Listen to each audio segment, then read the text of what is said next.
Assalamualaikum warahmatullahi wabarakatuh. Saya Muhammad Rehan Ramadhani, NIM 19111110005.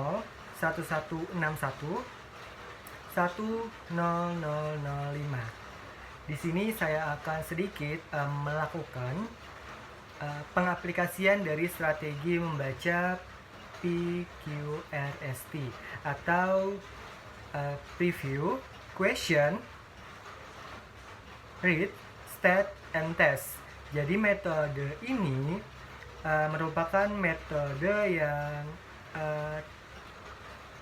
dapat meningkatkan prestasi dari siswa karena merupakan cara dalam menganalisis dan mempelajari bahan yang dianggap sulit bagi para siswa.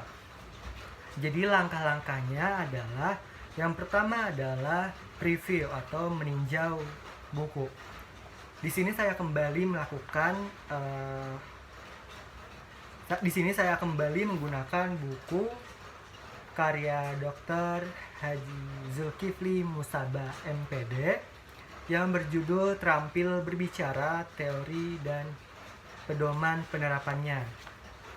Dapat dilihat di sini bahwa di dalam sampul ini banyak sekali foto-foto yang biasanya digunakan di dalam merupakan kesempatan di dalam penggunaan keterampilan berbicara itu sendiri. Lalu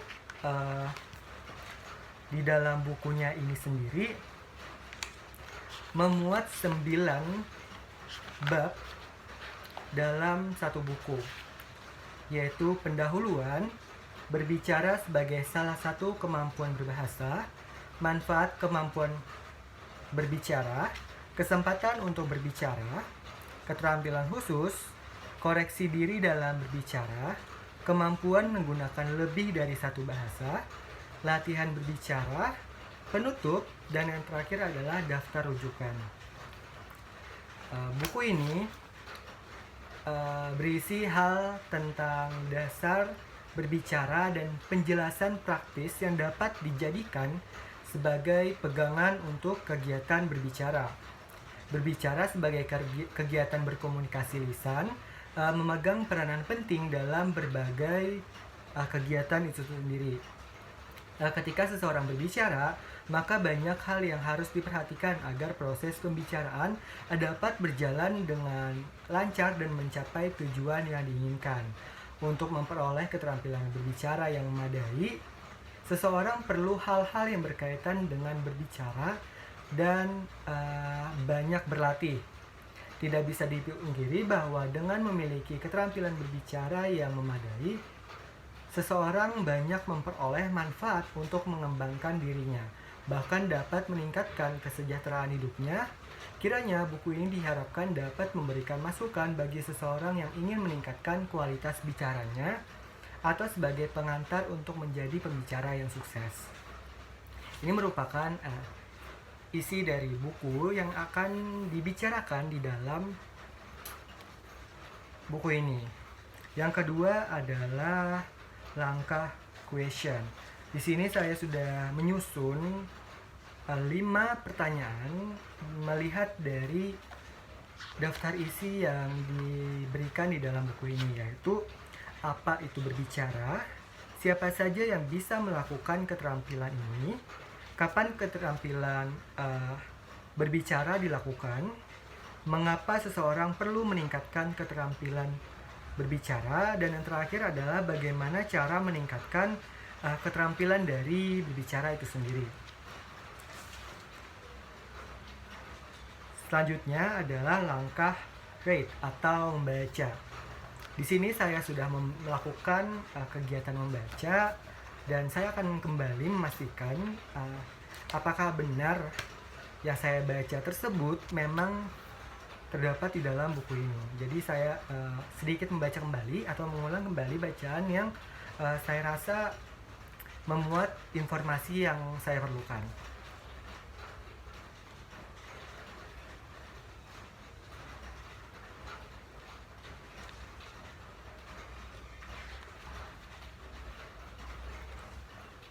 Ternyata benar bahwa Pertanyaan-pertanyaan yang saya berikan tadi terdapat di dalam buku ini. Dan ini merupakan langkah keempat dari strategi ini, yaitu state atau memastikan. Jadi di sini saya memastikan apakah jawaban dari pertanyaan saya terdapat di dalam buku ini. Nah, pertanyaan pertama ternyata terdapat di halaman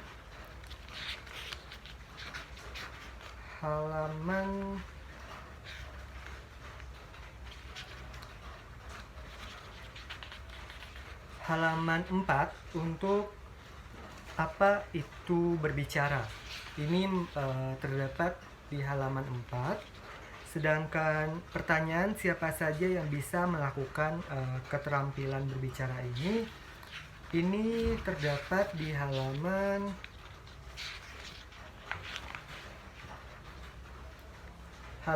21. Pertanyaannya yang ketiga adalah kapan keterampilan membaca itu dilakukan? Keterampilan berbicara ini dilakukan, jawabannya terdapat di dalam halaman 13. Pertanyaan keempat, mengapa seseorang perlu meningkatkan keterampilan berbicara?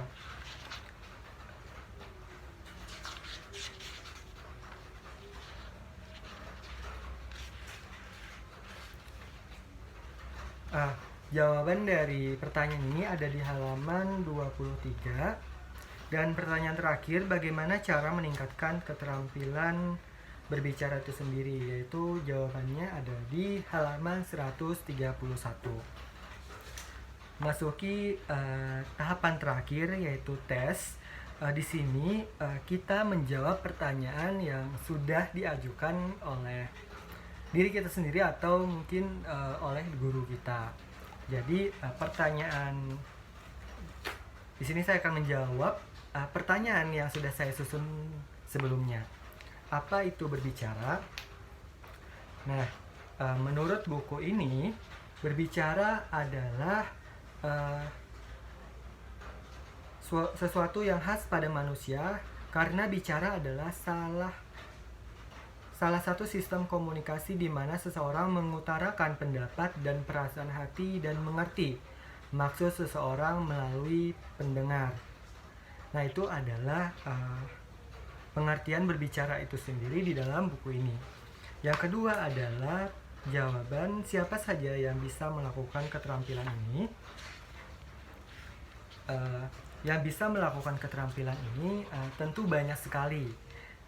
Kita sebagai pelajar, kita sebagai mahasiswa ataupun pelajar biasanya menggunakan keterampilan ini untuk menjelaskan ataupun memberikan pendapat kita terhadap materi yang mungkin sedang berlangsung ataupun yang belum kita mengerti. Namun di dalam buku ini disebutkan bahwa seorang psikolog perlu bisa dan cakap dalam keterampilan berbicara ini karena untuk bisa menjelaskan maksud dan juga arahan dari psikolog itu sendiri kepada pendengarnya. Seorang protokol juga perlu bisa melakukan keterampilan berbicara ini dengan baik karena mereka sebagai pemandu sebuah acara yang mungkin dilangsungkan secara khidmat ataupun formal. Nah, lalu kapan keterampilan berbicara ini dilakukan?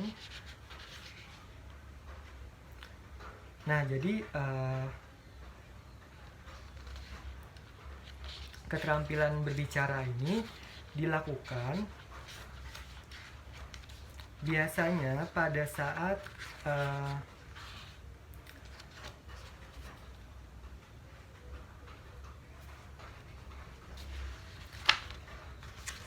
melakukan sebuah acara, baik itu formal ataupun informal. Jadi keterampilan ini biasanya dilakukan pada saat kita rapat dengan orang lain, di mana kita diharuskan bisa mengikuti ataupun memberikan pendapat kita terhadap rapat yang berlangsung. Bahkan juga pada saat pidato sangat-sangat diperlukan keterampilan berbicara ini yang baik tentunya, karena informasi yang harus kita sampaikan itu harus bisa diterima ataupun harus bisa dimengerti oleh para pendengar. Tidak hanya itu, banyak juga kesempatan bagi seorang itu dalam melakukan kegiatan berbicara ini. Selain rapat diskusi, ada juga seminar, debat, terus diskusi, khutbah, ataupun wawancara. Nah, lalu pertanyaan keempat, mengapa seseorang perlu meningkatkan keterampilan berbicara? Nah, seseorang perlu meningkatkan keterampilan berbicara ini tentu banyak sekali manfaat yang mungkin bisa dirasakan oleh orang-orang yang melakukan keterampilan berbicara ini dengan baik, seperti memperlancar komunikasi antara kita dan juga pendengar ataupun pihak-pihak tertentu. Karena dengan berbicara dengan baik, maksud dari penerima ataupun yang dijelaskan akan dapat dimengerti dengan lebih mudah oleh pihak-pihak terkait. Meningkatkan kepercayaan diri juga merupakan hal yang mungkin perlu dilakukan pada saat berbicara. Jadi kepercayaan diri karena kita melakukan pembicaraan di halayak umum, maka rasa percaya diri kita juga akan dilatih untuk tidak gugup pada saat berbicara dengan orang lain. Dan mungkin yang paling bermanfaat adalah dapat meningkatkan mutu profesi dan pekerjaan. Jadi apabila kita bisa berbicara dengan baik, apabila kita bisa melakukan keterampilan ini dengan lancar, tentu pekerjaan kita juga akan lebih mudah, seperti dosen, guru, polisi ataupun TNI, bahkan juga penceramah ataupun pejabat. Nah, lalu pertanyaan terakhir, bagaimana cara meningkatkan keterampilan berbicara? Tentu kita dapat meningkatkan keterampilan berbicara ini dengan cara sering mengikuti diskusi, seminar, ataupun juga rapat. Hal itu bisa meningkatkan keterampilan berbicara kita. Nah, lalu juga kita mungkin bisa melakukan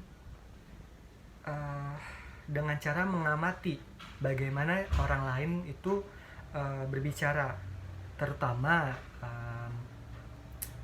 memperhatikan orang yang mahir dalam berbicara, seperti para pejabat ataupun dosen ataupun bahkan orang-orang tertentu yang seringkali berkhutbah ataupun melakukan pidato.